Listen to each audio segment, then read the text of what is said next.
I know what it's like to feel broken. I know what it means to be invisible. I've personally experienced being used, thrown away, and objectified, feeling like I was only put here to be a servant to others' needs. Now, I thought that a wonderful life, a rich and enjoyable existence, was for lucky people, born into the right circumstances. I believed all of that as of 2008, just a few years ago. And at that moment in 2008, my boys were just 1 and 4 years old. I was overwhelmed, overworked, and overlooked. I lived in a small town in Layton, Utah, and we were broke. But I was used to that. I grew up in poverty. My husband was the manager of a fast food restaurant, an Arctic Circle. And one day, I found out he was sleeping with another woman, his assistant manager of the store that he ran. And I was devastated. So yes, there's a lot more to my story than meets the eye. And we've just scratched the surface. And I'll tell you more in just a second. It actually seems unreal and is quite inspiring to even myself when I look back, because there's parts of my story that still make me even pinch myself. My change happened so fast when I simply changed a few thoughts and feelings, which changed the behaviors that I was operating out of. Now, these are as easy or as hard to change as you want them to be. They're just thoughts, after all. Today, just a few years later, I'm cured. And I mean that in the truest sense of the word. Cured. I'm not broken anymore. I'm cured of pain. I'm free of exhaustion. I'm released from financial slavery, shed free of a fat body, and fully present to living in a rockin' body of health. A fit, fat-burning machine that supports my strength, my sexuality, my presence, and my power. This body is my vehicle to get me everywhere that I want to go, and it's the vessel that brings me everything in the universe that I want to attract. Inside this body, I hold the brain that has the thoughts that allows me to take consistent, aligned action over and over in making my dreams a reality. Now, do you understand that your brain, your body, and all of your being, it's intimately connected? They are. I'll prove it to you shortly. As I talk to you today, my kids, they're still in grade school. And that should tell you how fast the world can flip for you when you choose it. I am right now a happy single mom in an amazing, powerful relationship with a beautiful, conscious man, and I have complete financial and life freedom. But what does that even really mean? Life freedom. Well, it means that the thought can no longer even exist within me, that I need anything outside of me to be financially or emotionally secure. Because I used to think that I needed a man to survive or make me feel good enough and worthy or financially or emotionally secure. Now, I still love and respect men.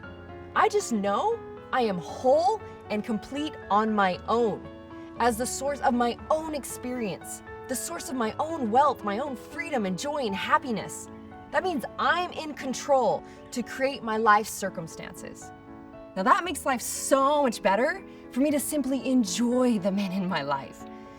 Because the realities of living as a true equal to men makes you super attractive to the conscious and morally grounded, successful ones, and it's gonna drive the creepers away. Real conscious men love real conscious women in their full essence and power. Every god wants a goddess. Make sense? Well, everything changed for me because of a set of thoughts that I adopted that changed the world around me, like Alice walking through the looking glass. It was in the fall of 2008. I just shed 70 pounds of baby weight, and I'd got back to looking awesome post-baby. And after 7 years of marriage, striving to be the perfect mom, to be the perfect wife, and also to look perfect, I still ended up with a husband who cheated on me and a life that always seemed to be a struggle. It was when I found out that I had a cheating husband and being raised in a religion that divorce was bad, it was wrong, it was a no, I went to the bishop of my church even just to ask for some advice. I told him my plan. I'm gonna start a job as a waitress, making just $2 an hour. Now, I knew it wasn't great, but it would be a start. Well, he looked me in the eyes and he said, if you don't take back your husband, you'll be folding napkins for the rest of your life for $2 an hour. Well, that only motivated me more to take a stand and stand on my own. I paid a friend peanuts to sleep on my couch at night so I could work nights while my boys were sleeping. And I took that job for just $2 an hour as a waitress to be able to put food on the table and to survive. Now, I literally hit reset on my life. And today, you're looking at a multimillionaire, thriving and wealthy in every area of my life and in every single way. You're listening to a woman that advises the owners and senior management of Fortune 100 companies for $150,000 plus a month. I have other clients who write me checks for $1 million to work with me. And yes, the check's clear. And I tell you this simply because it is the result that I live in today. And results don't lie. What I found in her is this amazingly genuine, authentic person, and the fuck yes and the fucking fantastical, that is Marcy Locke, and how she just puts it out there, and in an unrelentlessly unapologetic way, she is who she is, and it gives you this gift to be able to know that you can do the same thing. I really believe if you want to look at somebody's intentions, you look at the results. So Marcy's a person that everywhere you look, there's results in her life, in the way that she speaks about her kids, how her kids are, in her business, and in every facet. By going through her program, you're going to end up being the best version of yourself possible. This isn't about creating millions of Marcy Locks. This is about each and every human activating their potential, stepping into their greatness, learning to let go of what other people think and live the life that you choose. Live in the body you choose, have the money you choose, have happy, amazing relationships and sex and all the things that you want in your flavor, right? So these individuals, they invest in themselves at this level because the life-altering value in the results that they get when we begin to work together. And what they discover through the path that we go is that one or more areas of life does not have to be a sacrifice to achieve wealth. Awesomeness in all areas of life truly can be your everyday normal.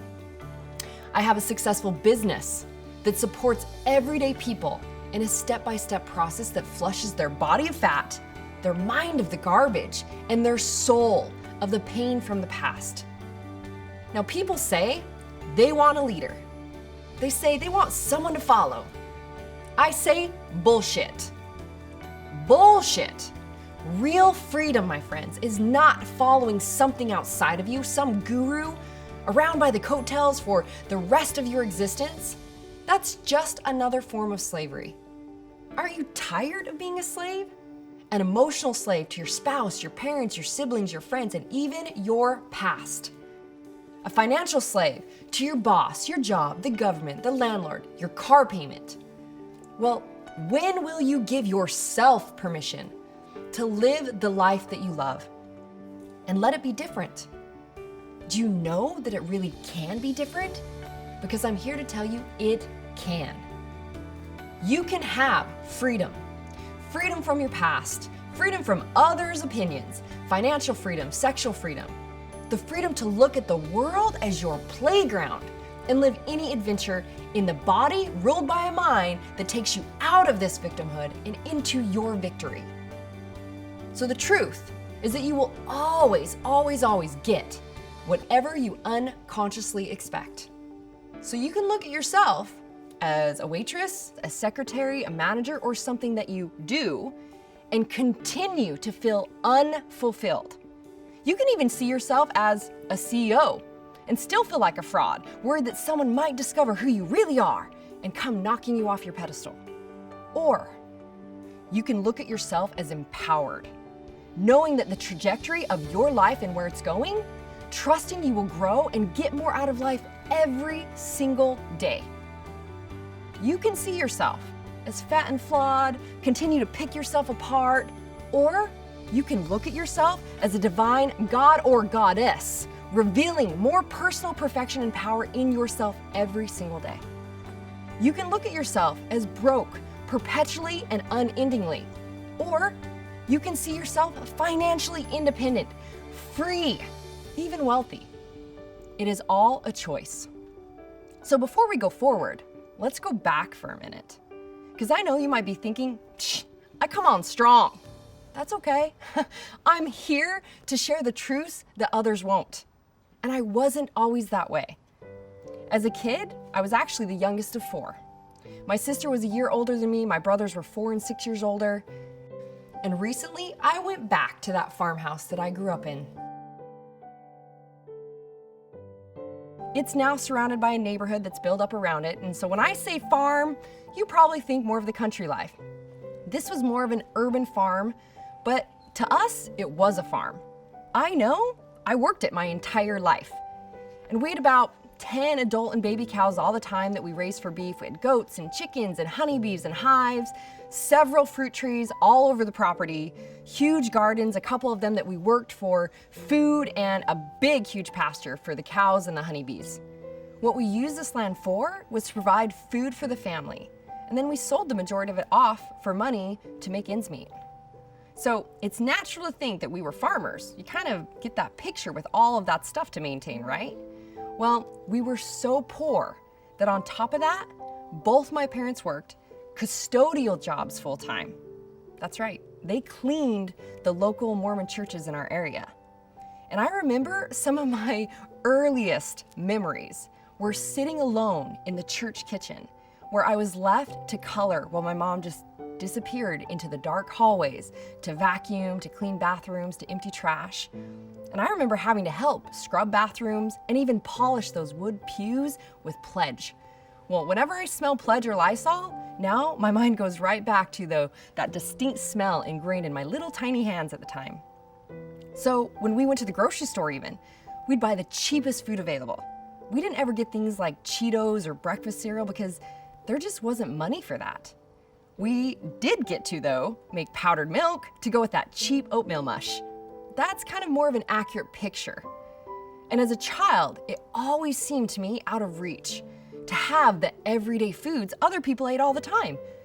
When we bought something fancy like a pie, it was only because it was for the gift meant for another family that was struggling or in need.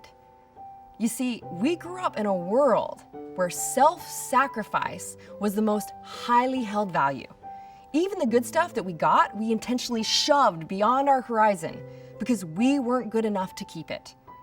Even our farmhouse, it was actually owned by my grandparents and we rented it from them. And I know there was plenty of times that my parents couldn't even pay the rent to my grandparents. So you see, you look at it and it looks livable for a family of 6 until you realize the entire back and the upstairs was a separate apartment that my grandparents rented out for money. Those 2 front windows, along with an unfinished concrete basement and a tiny room down there, was where all 6 of us lived. My parents' bedroom was functionally more of a closet off of those rooms. My sister and I shared a room on the right, and my brothers had a tiny space in the basement that they lived in. It wasn't shocking to me though. It's because that's where I lived. I didn't know any different. I was programmed for poverty. By 6, I was going door to door and asking my neighbors if I could clean their houses or mow their lawns with a push mower that was bigger than me, so I could earn money for my school clothes and anything else that we required. I think they felt sorry for me, but I did learn how to mow a lawn, and I respect the people that do that. My dad, he was actually much younger than I realized as a kid because he grew up with type 1 diabetes since he was diagnosed at 19. His health was always frail and in question, but you would have never known it because he didn't let that stop him from even more suffering. Meaning he never went to the doctor, he never got help, he always pushed through to accomplish whatever had to be done. And I now realize how much he neglected his body while working it literally to death. When he was done working the custodial job for the day and the daily farm chores, he'd start working on farm equipment that needed fixing, along with motorcycles that he'd fix for extra income. I'm sure that's probably more of what his true passion was. He passed it on to me. I love bikes. So my teen years, they're like everyone's, awkward. But my version, I was quiet. Can you imagine? Because that's how I could stay unseen. I became an observer.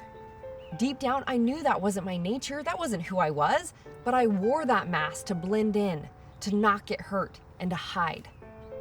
I trained myself to be a caretaker, because taking care of everybody else and doing what made them happy and what they wanted, well, that was safe. I always had at least 3 jobs on top of caring for our farm, and life was pretty much always working my ass off. I was programmed for that. Work was first. Play? Psh, it was never.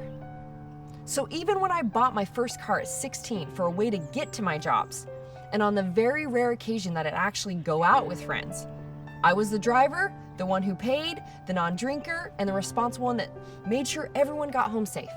I was the mobile teenage babysitter for my friends because that's how they'd like me. I really didn't know how to give myself permission to have any of the fun. So I never got into trouble because the consequences in our house were so severe, it was scary. In fact, my second oldest brother, he was the rebel of the family. He tested those boundaries, and what he proved to me was that crossing my father's boundaries of right and wrong was a recipe for pain. Real physical pain. I'm talking, we had a big ass paddle in our house that said, the Board of Education on it. My dad used it enough when we were little that programmed us that we better stay in line of what God wanted us to be, what the church said was right, or what others said we had to do and how we had to show up as.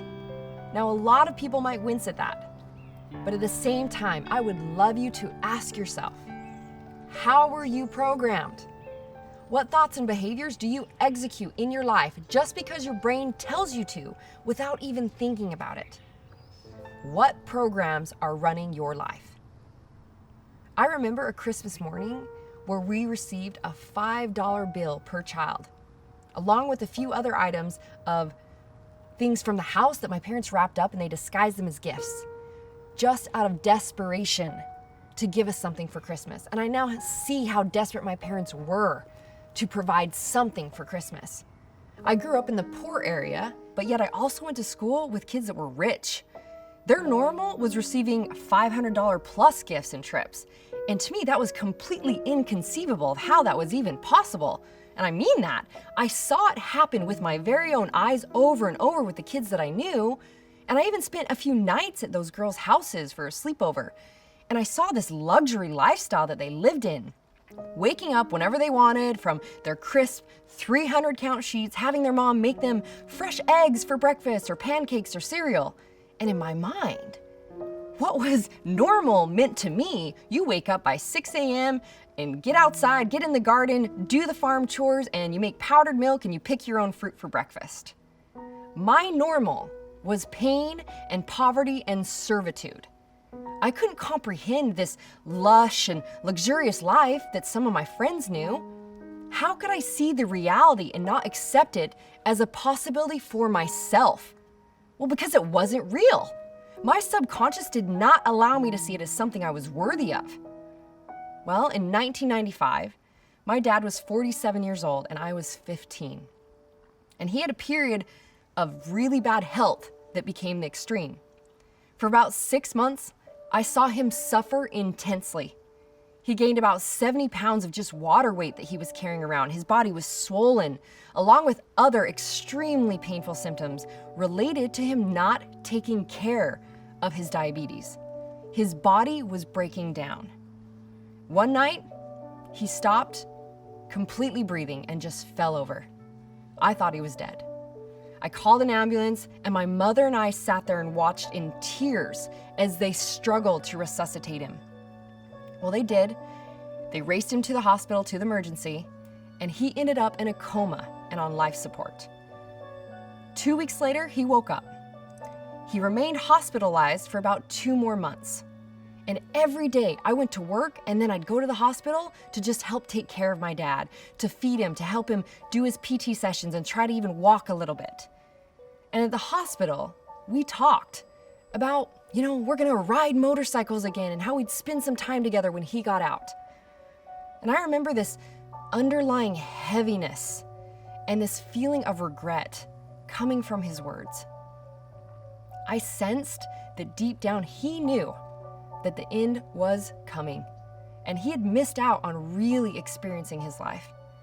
That being on his deathbed, he knew we really should have made more time for play instead of always working. Well, he never came home. He died in the hospital. We never took that last ride. And when I play back my version of his life in my head and look at it, he worked, he sacrificed, he neglected his body, he lived life from a position of not just suffering, but intentional suffering because of his programs, his thoughts, and what he was taught to believe. His mindset was that he was fulfilling his role here on earth to toil and to serve and to suffer and to die. And that's exactly what he did.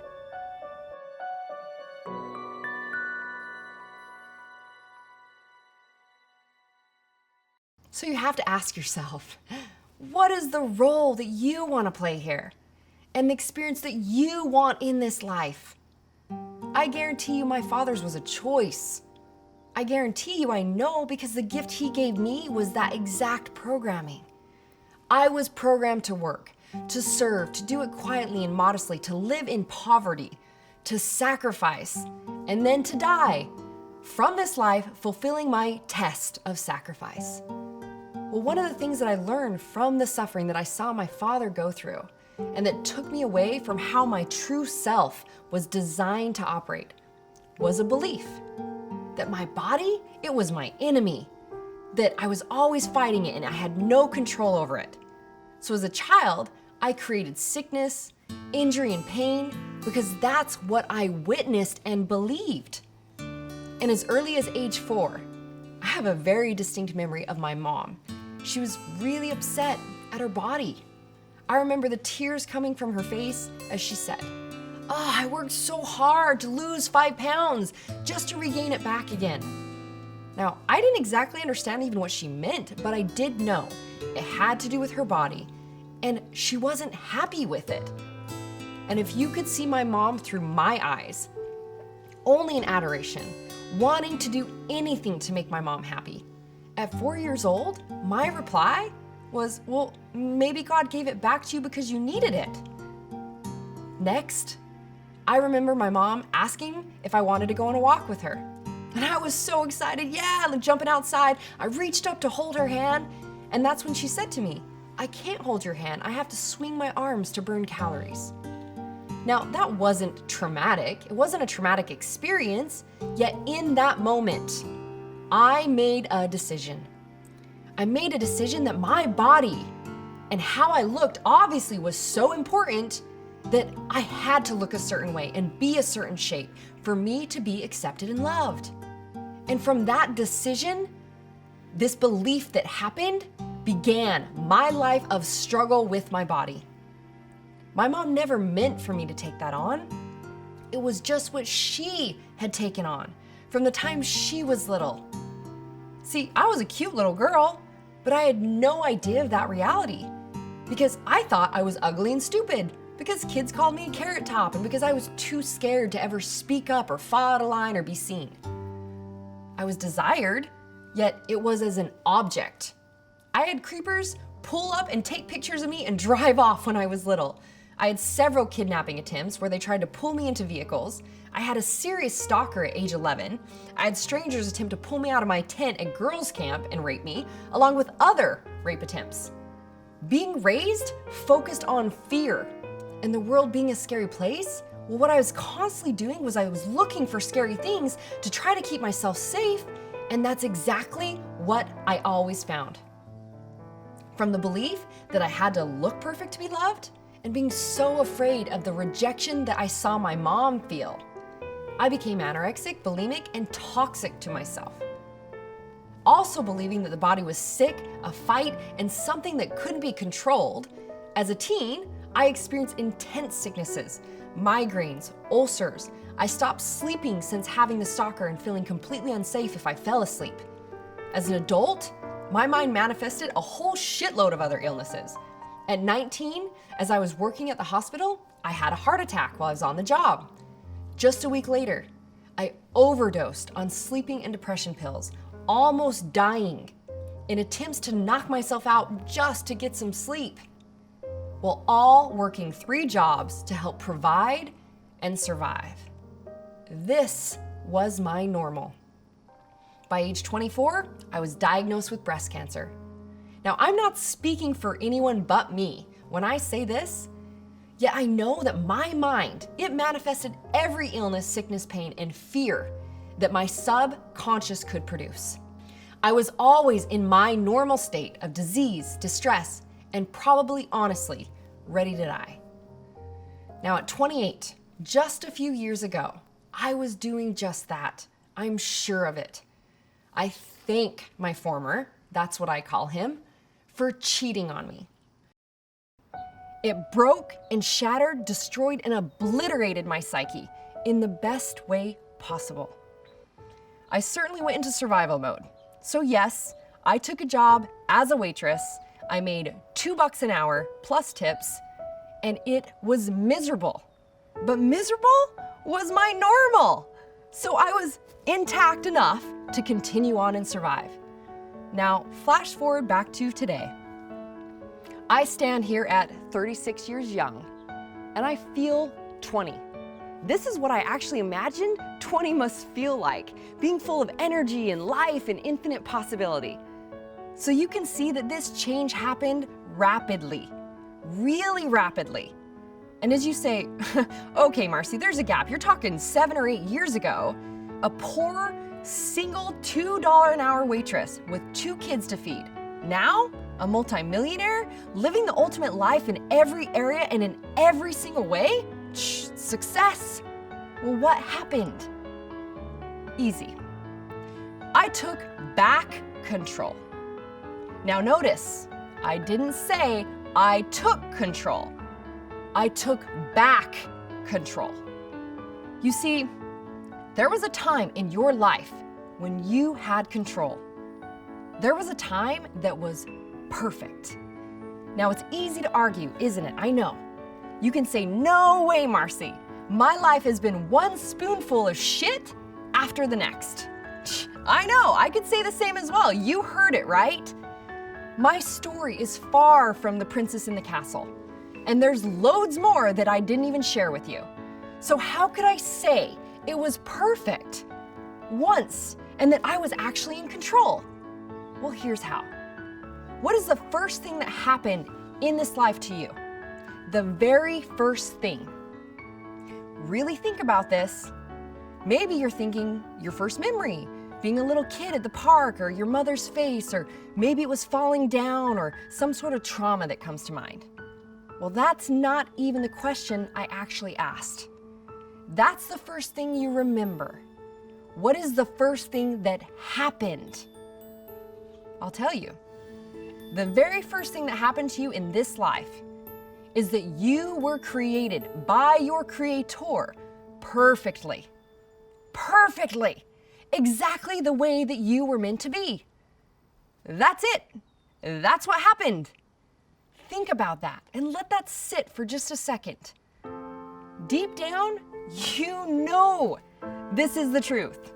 Because once upon a time, you were just fine with everything exactly as you are, weren't you? You were perfectly created to be the perfect you. And you've come here to live out the perfect you experience and existence. In that place, you are living in each moment, just creating and discovering you. You were curious to let yourself explore and experience and play without any idea of parameters or boundaries. That's it. That is why you are here. The only reason that you found me is because you are finally ready. You're in a place to accept that truth. You want to just be you. No more masks, hiding, pretending, or waiting. Just authentically being you, right? You might not believe me. So how do I know that you were and always have been perfect? Well, I'll prove it to you. Right now, just sitting here, you, my friend, are more than 37.2 trillion plus uniquely designed cells that are operating effortlessly like a perfectly orchestrated symphony. You have your own voice box. You have your own finger and toe prints. No one else has. There is literally no one else like you. You are a divine miracle. No one else has your combination of specific thoughts, beliefs, perceptions, gifts, words, feelings that are all giving you the exact life that you are experiencing. Can you see it? That if you are that much of a unique divine miracle, of course you are so deserving and created to have everything that you've always wanted. The problem is that you don't get what you deserve. You get what you are committed to. You can always tell what you've been committed to because you can see it in your results. And where did those results come from? Well, after you were born perfectly, here's what happened next. You were told stories. Things that aren't and never were true about you, about your world, about what you're expected to do and be. We program little kids with stories. Stories where boys rescue girls and women cook dinner for their husbands and sex is bad and should be withheld for a variety of reasons. Where food is a reward. Bad food's even a better reward. Horrible food? It's an exotic treat. It makes us feel loved and celebrated and it fills that void. Stories! They're just stories. Then comes hurt. Things happen that cause pain and they imprint resistance on us. Those events that are like shock collars that you're wearing, a lack of praise maybe from a parent or being scolded for what was never done good enough, being the unfavorite child, not being believed when you told the truth. Maybe you were afraid to speak up, be heard, be seen, and be a unique individual. Being bullied or teased. Maybe you were teased for something that was true, like having red hair or a mole or a parent that was embarrassing. Pushed away by someone that loved you. Peeing your pants in kindergarten. Being lonely. Thinking that you were going on a date when you were going on a date rape. Falling in love with someone who wasn't what they pretended to be but said all the right things. Sound familiar? Hurt happens. It happens to all of us, and hurt can suck the life out of who we are really created and designed to be. Well, then there's ideas. Your brain is smart. Your brain is creative. And your brain wants to keep you in the same place that you believe you deserve and take you out of pain. So to do it, your brain imagines things. It projects fear into the future from the experiences of your past. Your brain creates these ideas that are causal. That means if something bad happens, man, what did I do to deserve it? Because I must deserve this hurt. Well, the stories told me that if bad things happen out of causation, then I did something to make that person treat me that way. Well, you see, we know deep down we have absolute responsibility for ourselves and our experience. That is our default position. The mind, however, perverts that, forgetting that other people also do things for their own reasons that are based on their programming from the past. And then your mind, it creates thoughts from these experiences. Then you believe those thoughts, your own thoughts, and that creates a dangerous outcome and a result. Your thoughts are just thoughts. They are neither true or false. But when you replay and rethink and reuse bad thoughts, you continue in bad programming. Your ideas are just pure creation and fiction. Rethink them and they become your reality. So choosing your beliefs and ideas and feelings that you replay is critical. These become everything. They become your identity and create everything you are and will experience. Then after you had toxic ideas that destroyed your self-esteem, your behaviors and your beliefs, what happened? Time. Time passed. You rethought those stories. You relived the hurt. You buried yourself in ideas that you repeated. They became habits, behaviors, and actions. Time is the killer. It allows concrete to set in. Time is what turns a hurtful moment into an ego-scarring character trait of bitterness, loneliness, hate, anger, misery, and a downward spiral that leads to all the pain in your life and the pit that you find yourself in. It was the pit I found myself in. So in short, you came here perfectly. You've always been perfect and prepared for a life of love and light and joy, exuberance to experience. And stories, hurt, ideas, and time happened. Shit happened. I learned how to get out of my shit by going to the core. It was remarkably simple, fast, and easy. It must be because I was broke, lonely, divorced, fat, depressed, and it wasn't that long ago. 7 years later, I'm swimming in contentment, happiness, growth, expansion, and joy. I'm living in a rockin' body of health with ease consistently. I see money as a resource to do good for the world, and I attract it like bees to honey. It's as easy to receive as breathing air, and it is just as much available. I feel each and every day with exactly what I want, when I want it. I have the best assistant and team in the world. I also have the best coaches in the world on my team that went through the journey in my program, changed their lives, and now assist other people to do the same. I have an epic love with someone I adore. I have a relationship with my growth partners. It's what I call my kids. That is so amazing, so phenomenal and awesome that most parents couldn't even comprehend this kind of relationship with their kiddos. My life is absolutely full of joy and abundance, and I don't have a college degree, a PhD, a rich parent, or a trust fund. So I used to say and believe that I wasn't creative.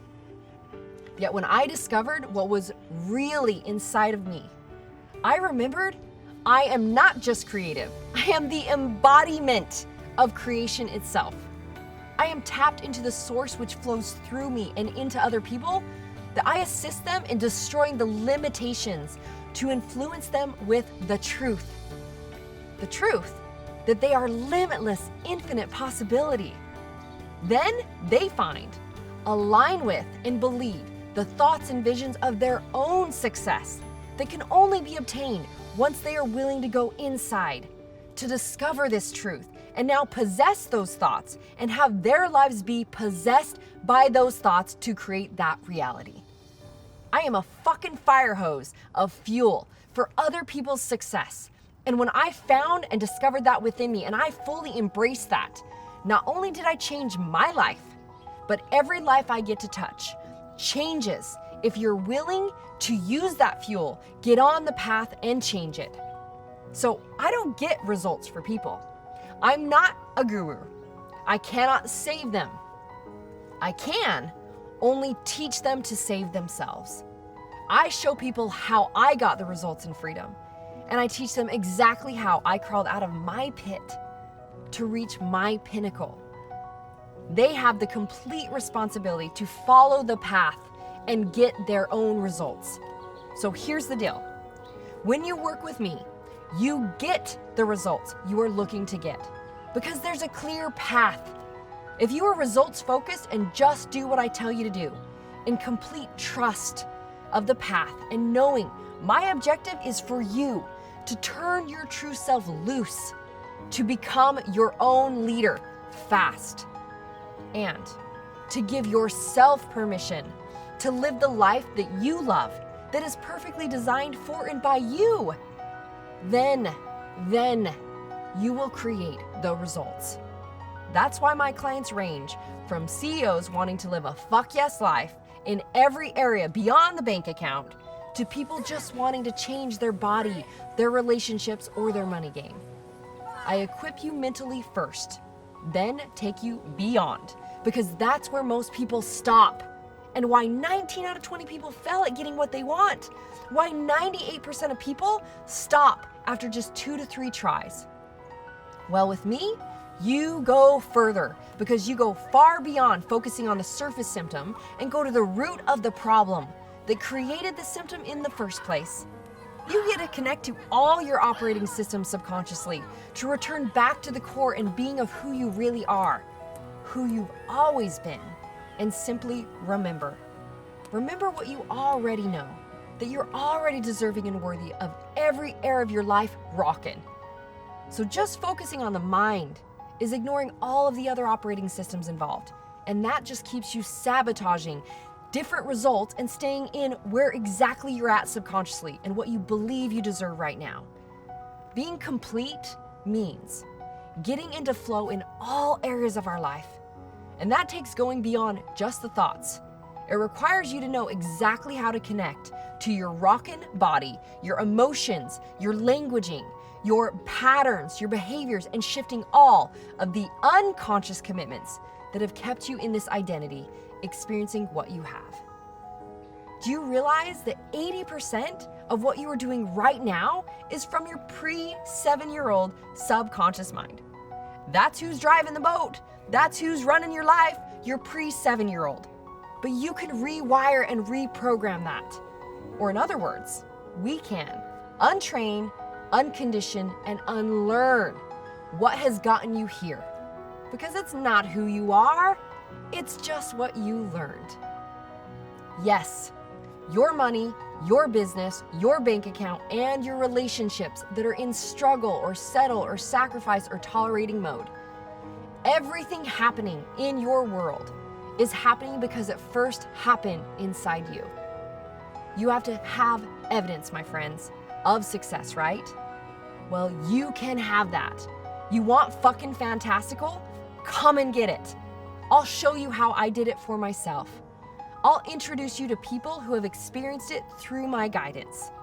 So up until now, the focus of my work, the place where I built my wealth, has been mentoring and guiding people who can afford to buy my time, my effort, and energy personally and pay for primarily one-on-one coaching with me or to be in one of my mastermind or retreat experiences. It made me a multimillionaire. Now, I'm turning all of that information around and making it accessible to you. The thing with Marcy is she doesn't try and sell something, she is something. And she effortlessly lets people see that. And she just exudes that in 24/7. If you're considering working with Marcy, here's what you need to know. Be prepared for everything to change. I think that many of us want to experience change in our life. We want better relationships, better health, more money. And yet, what I know to be true is that many people kind of don't want that secretly. The thing about working with Marcy is she's not gonna let that happen. When you work with her and you make a commitment to change in your life, you are going to experience that change. And so what I would say is be ready for it. Marcy's a genius at shifting your perception on your story. And this is one of the things I love the most about her is just how she is so herself and how she just puts it out there. And in an unrelentlessly, unapologetic way, she is who she is. And it gives you this gift to be able to know that you can do the same thing. And when you do, amazing things happen. I'm so in love with myself and with my life, and I know my worth, and I attract only the best people and clients and situations and everything in my life, from finances, relationships, friendships, business, body. Everything is just, it's on another plane of life that I didn't even know existed. So before Marcy, I was a busy, happy professional, and yet now, after Marcy, life comes with more fun and more ease. I'm still busy, and I'm still happy, yet I'm more congruent, and I stay true to myself more often, and that's showing in every aspect of my life. In the doctors that I mentor, in the practice, how I interact with my patients, and then all of my relationships, including my relationship with myself. Marcy's been able to help me amazingly in 3 top areas of my life, being my money and my finances, my business. I'm making more money.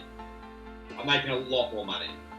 My health and fitness, which is amazing for someone who's naturally a personal trainer, quite healthy and fit, and my relationship, which is extremely important to me. So I couldn't ask for much more. So Marcy's a person that everywhere you look, there's results in her life, in the way that she speaks about her kids, how her kids are, in her business, and in every facet. In the next 3-5 years, you have a choice, because that time's coming no matter what. You're either gonna learn new skills and new tools on how to achieve the life you've been dreaming about and talking about, and for most of you guys actually deserve, or you're just gonna sit there and do the same shit you've been doing the whole time. That's the choice. And wouldn't you rather learn that from someone that's done it at such a high level so quickly? It's a no-brainer. Each of us has the power to defeat the shit, the stories, the hurt, the ideas, and the time. You can construct a whole new you that is the actual you, the one that was created at the first moment by your creator. You become that. You live that. And the world lays at your feet. I know, I did it for myself, and I've assisted others to achieve it. And now, it's your turn. I want you to hear this. If you are not experiencing a life of awesomeness in every area of your life, it is because of an internal disconnect that is creating that for you. You are designed and created to experience anything that you want. It is simply up to you what you choose to be that experience. So I invite you, take a closer look, opt in and select the next step for yourself. You are smart enough to evaluate where you are right now and where you want to be. Where do you want to go? Your results will tell you exactly where you're at because they don't lie. So you simply have now to give yourself the permission to say yes. So, say yes.